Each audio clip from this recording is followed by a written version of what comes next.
कहता है यदि हम बीज बो दें जमीन के अंदर, यदि हम बीज बो दें, उसको पानी ना दें, धूप ना लगे, हवा ना मिले, खाद ना लगे, तो बीज क्या अपने आप बढ़ जाएगा? नहीं।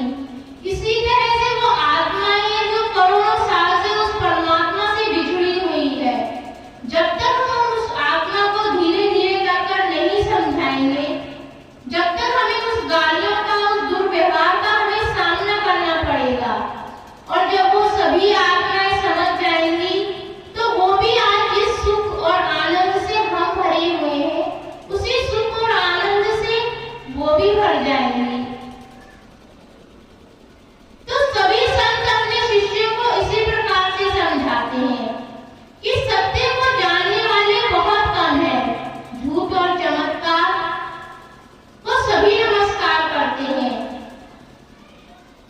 सत्य को जानने वाले बहुत कम मिलते हैं। झूठ को बोलने वाले और देखने वाले हर जगह तुम्हें हर एक चौराहे पे खड़े मिलते हैं।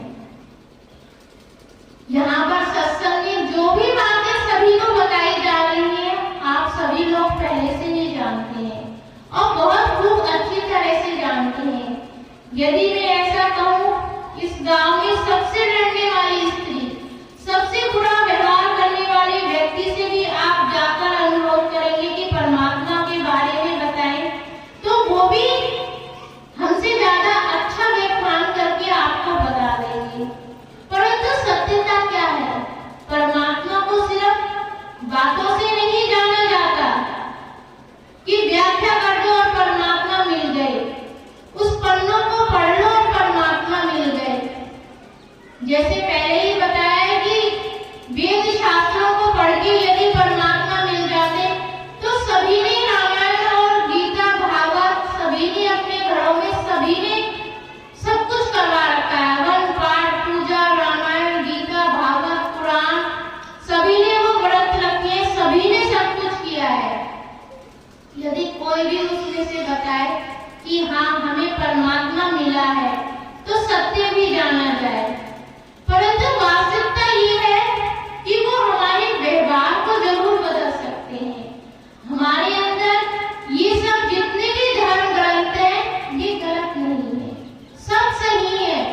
इससे हमें ज्ञान की प्राप्ति तो हो सकती है, मगर परमात्मा की प्राप्ति नहीं हो सकती है।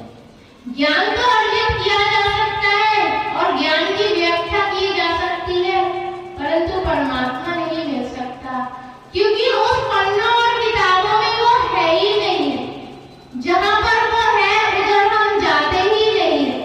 जब तक हम उधर जाएंगे नहीं तो हम उसको पाएंगे क्या? बाहर से तो हम बाहर जैसे ही रह जाएंगे। आपने कभी कुएं को देखा है? कुएं में पानी पहले से होता है। कुएं में से कंकड़, पत्थर, मिट्टी, जब हम उसकी मिट्टी की खुदाई करते हैं तो कंकड़ों को हटाते हैं, पत्थरों को हटाते हैं, उसको उसकी गहराई तक जाते हैं।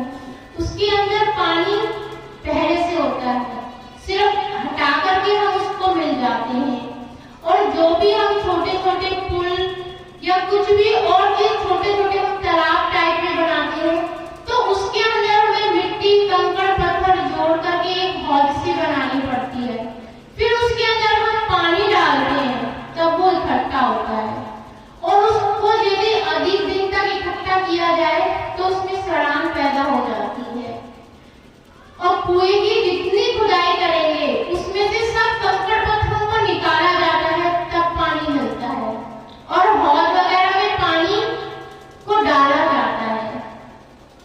तो हम किस प्रकार के परमात्मा की आत्मा बनना चाहते हैं? हम उस कुएं की तरह बनना चाहते हैं कि उस हौद की तरह?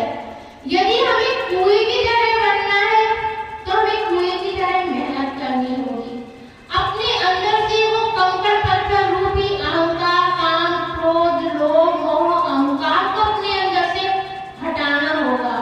और वो शुद्धता का जल, वो कुएं का वो ठंडा जल, वो शुद्ध जल हमें जब ही प्राप्त होगा जब हम अपने अंदर से सभी गंदगियों को हटाएंगे। यदि बाहर से हम उसके अंदर रख ले।